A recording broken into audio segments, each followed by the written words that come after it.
आपको मैं बताऊं, मुझसे कई लोग बोलते हैं बाबा जी आप ये वाला कपड़ा क्यों पहने, आप इस कपड़े में बैठ के ईसाई धर्म का प्रचार क्यों कर रहे? अरे मैंने कहा मेरे ग्रंथ में लिखा हुआ है, मेरे भविष्य पुराण में प्रभु का आख्यान लिखा हुआ, मैं कैसे उस चीज को डिनाई कर दूं? आप सुनने वालों में आपको एक हैरानियत की बात बताता हूं, बहुत सुंदर बात, सुनिए, रिकॉर्ड करिए, लोगों को दीजिए, सत्य लोगों पर प्रकट होना चाहिए। आपको पता है मैंने भविष्य पुराण पढ़ा, उसके हमारे यहाँ 4 वेद हैं, अथर्ववेद, ऋग्वेद, यजुर्वेद, सामवेद। आपको पता है हमारे यहाँ 18 पुराण है। 18 पुराण में एक पुराण है उसका नाम है भविष्य पुराण। सुन लीजिए, नोट कर लीजिए, घर जाइए, ढूंढिए, पढ़िए उसको, गीता प्रेस में मिल जाएगा। उसके प्रतिसर्ग पर्व के द्वितीय खंड में एक अद्भुत आख्यान है। राजा भर्तहरि, उनके भाई विक्रमादित्य बहुत उन्हीं से विक्रम संवत चालू हुआ, कैलेंडर भारत का। आपको पता है विक्रमादित्य के पौत्र, सुनिए इस बात को, उनका नाम शालिवाहन है। राजा शालिवाहन को प्रभु यीशु मसीह का दर्शन हुआ, वहां पर लिखा हुआ है। ताली तो बजाओ, मेरे लिए न बजाओ, मैं 1.5 घंटे बाद चला जाऊंगा। इस प्रभु के उस रहस्योद्घाटन के लिए बजाइए। आपको पता है राजा शालिवाहन बहुत अच्छे राजा थे, वो चाहते थे कि उनके समाज से, उनके राज्य से झूठ, अत्याचार और जितनी बुराइयां हैं, असत्य खत्म हो जाए, न कर पाए। उन्होंने अंत में कमंडल उठाया, संन्यास्त हो गए और गूढ़ पर्वत पे चले गए, कश्मीर तरफ में। आप जिस भारत को आज देखते हो, भारत इतना छोटा नहीं था, भारत बड़ा विराट था। अफगानिस्तान, नेपाल, चीन, ये बहुत बड़ा विराट भारत देश है। आज जिस भारत को आप देखते हैं बहुत छोटा है वो, लेकिन भारत का इतिहास जब आप देखोगे, इसका नक्शा, विराट भारत देश आपको दिखाई देगा। ये साधारण देश नहीं है प्रियो, अद्भुत देश है। और यीशु राजा शालिवाहन को दिखाई देते हैं। राजा शालिवाहन उस गूढ़ पर्वत पे जाते हैं और देखते हैं एक गौरांग श्वेत वस्त्र धारकम, उसमें ऐसे ही लिखा है, गौरांगम श्वेत वस्त्र धारकम दिव्य पुरुषम। वो पूछते हैं, जंगल में देखते हैं एक योगी बैठा हुआ है, पता नहीं देखो कैसे आ गया, मुझे नहीं मालूम, वो कौन लिख गया मुझे नहीं मालूम, लेकिन अद्भुत है उस पुराण में, हमारे गाथा, हमारे ग्रंथ में कैसे लिख गया, ये आसमानी बात है, हमारी बुद्धि और ज्ञान से परे है। बोलिए प्रभु यीशु महाराज की। कौन वो मछली के मुंह में सिक्का डाल गया, आपकी बुद्धि मेरी बुद्धि से परे है, लेकिन डाला जरूर है, कहां से आता है हमें नहीं मालूम, कुछ बातें आसमानी है। प्रभु ने दानियल से कहा, दानियल ये बातें मोहर बंद है, कोई नहीं जान सकता, कुछ रहस्य है, और वो रहस्योद्घाटन तब होगा जब हम आसमान में उसके दरबार में हाजिरी होगी हमारी। हालेलुया। बोले प्रभु यीशु महाराज की, परम पिता की, पावन आत्मा की राजा शालिवाहन उसको देख के उनके पास आते, बोले को भगवान महापुरुषा, हे महापुरुष आप कौन हो? और आपको पता है वो महापुरुष कहते हैं, श्वेत वस्त्र धारकम गौरांग दिव्य स्वरूपम अखंड मंडलाकारम व्यापितम येनम चराचर। हमारे यहाँ कहते हैं ब्रह्मानंदम परम सुगदम केवलम ज्ञान मूर्तिम द्वंद्वातीतम गगन सदृश्यम तत्त्वमस्यादि लक्ष्यम एकम नित्यम विमलम अचलम सर्वादि साक्षी भूतम त्रिगुण रहितम सतगुरुम तम नमामि। ऐसा उसका रूप जब देखते कहते हैं ओ भगवान महापुरुषा, वो महापुरुष कहते हैं ईश मूर्तिम दिम प्राप्त। हाँ, मैं सत्यव्रत में स्थिर हूँ राजन, और सत्य का नाश हो गया है। हाँ, आप कौन है, यहाँ क्यों है?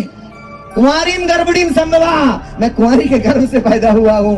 क्या ताली बजा दो रे। आज मैं आपको बड़ी सीक्रेट बात बता रहा हूँ, बाइबल से नहीं बता रहा हूँ, प्रभु के हमारे पुराण से बता रहा हूँ आपको। आपको बताएं तब वहां पर एक अद्भुत घटना घटी। वो पूछते हैं आपका नाम क्या है, तो वो कहते हैं ईश मूर्तिम दिम प्राप्त अनुत्त शुद्धासि अंगरी ईसा मसीह चा मम नामम प्रतिष्ठितम, मेरा नाम यीशु मसीह है। हालेलुया। अरे यार उन्होंने ग्रंथ में लिखा, भैया अब आप ये बताओ हम उसका पालन नहीं करेंगे, उसके पीछे नहीं चलेंगे? जब हमारे सनातन ग्रंथ में, भविष्य पुराण में उनका आख्यान है, तो क्या हम उनको अपना गुरु स्वीकार नहीं करेंगे? हालेलुया। बोले प्रभु यीशु महाराज की, परम पिता की। Praise the Lord. दोस्तों, ये वीडियो बनाने का मेरा मकसद ये है, कुछ लोगों ने हमसे पूछा कि परमेश्वर के दासों को या परमेश्वर के जनों को किस कलर के कपड़े पहनना उचित है और कैसे वस्त्र पहनना उचित है।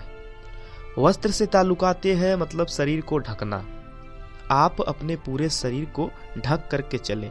कलर मायने नहीं रखता है। हालांकि एक अलग रेफरेंस दिए हैं ये कि मैं क्यों पहनता हूँ और क्यों ऐसा करता हूँ, उन्होंने अपना व्यक्तिगत रेफरेंस दिया, पर मैं आपको बता रहा हूँ कि परमेश्वर के राज्य में कौन सा कलर पहनना, कौन सा कलर नहीं पहनना, ये ज़्यादा मायने नहीं रखता है। बस परमेश्वर आपके हृदय को देखता है, आपके हृदय की शुद्धता को देखता है। इसीलिए आप ज़्यादा इस चक्कर में ना रहें, बस परमेश्वर के भय में चलना ही, परमेश्वर का भय मानना ही बुद्धि का आरंभ है, परमेश्वर का भय मानना ही बुद्धिमानी है। तो वस्त्र को लेकर के, कलर को लेकर के ज़्यादा कन्फ्यूजन में ना रहें। खास करके जो पुरुष हैं वो स्त्रियों के वस्त्र ना पहने, और जो स्त्री हैं वो पुरुष के वस्त्र ना पहने। मतलब जो स्त्रियां हैं खास करके अपने पूरे बदन को ढकने वाला ही कपड़े पहने, ना कि नंग धड़ंग कपड़े पहने। ऐसा कपड़े पहनने से आप बहुतों के लिए ठोकर का कारण बनती हैं, और ऐसा कलाम बताता है, हाय वो जिसके कारण ठोकर लगता है, भला हो उसके गले में चक्की का पाट बांधकर उसे समुद्र में फेंक दिया जाए। खास करके बहनों से मेरा ये निवेदन है कि आप ऐसे वस्त्र पहने जिससे आपकी पूरी बॉडी ढकी हो, ना कि कलर मायने रखता है। कलर कोई भी, आप अपना किसी भी रंग का, किसी भी कलर का आप कपड़ा पहन सकती हैं, पर आपका पूरा बदन, पूरा शरीर ढका रहे। पुरुषों से भी यही निवेदन है कि वो भी ऐसा कपड़ा पहने जिससे कि उनकी पूरा शरीर ढका रहे, ना कि कलर मायने रखता है। परमेश्वर के राज्य में कलर मायने नहीं रखता है। प्रभु के प्रियो आपके हृदय की शुद्धता को चाहता है, इसलिए आप परमेश्वर को क्या भाता है, कौन सा स्वभाव भाता है, कौन सा चाल चलन भाता है, इस चीज़ों पे ध्यान दें, ना कि परमेश्वर को कौन सा रंग भाता है, कौन सा कपड़ा भाता है। ये चीज़ों पे ज़्यादा ध्यान ना दे करके हम इस पे ध्यान दें कि परमेश्वर को कैसा स्वभाव भाता है, कैसी दीनता भाती है, कैसी नम्रता भाती है। प्रभु के प्रियो, जब आप परमेश्वर के भय में जीवन को व्यतीत करेंगे, इसी से परमेश्वर प्रसन्न होता है, ना कि आपके कपड़े से, ना कि आपकी हेयर स्टाइल से, ना कि आपकी सुंदरता से। सब कुछ परमेश्वर ने रचा है, पूरी कायनात परमेश्वर ने बनाया है, सब कुछ उसका सृजा हुआ है। इसीलिए अगर परमेश्वर को आप खुश करना चाहते हैं तो बस उसके भय में जीवन जिए, जो उसको भाता है वैसा कार्य करें, ना कि कलर डिसाइड करें। प्रभु आप सबको इस वचन के द्वारा और इस संदेश के द्वारा आशीष दे। यदि ऐसे सवाल और किसी के मन में भी है तो आप ये वीडियो उसके पास शेयर कर सकते हैं ताकि वो भी जान सके। जय मसीह।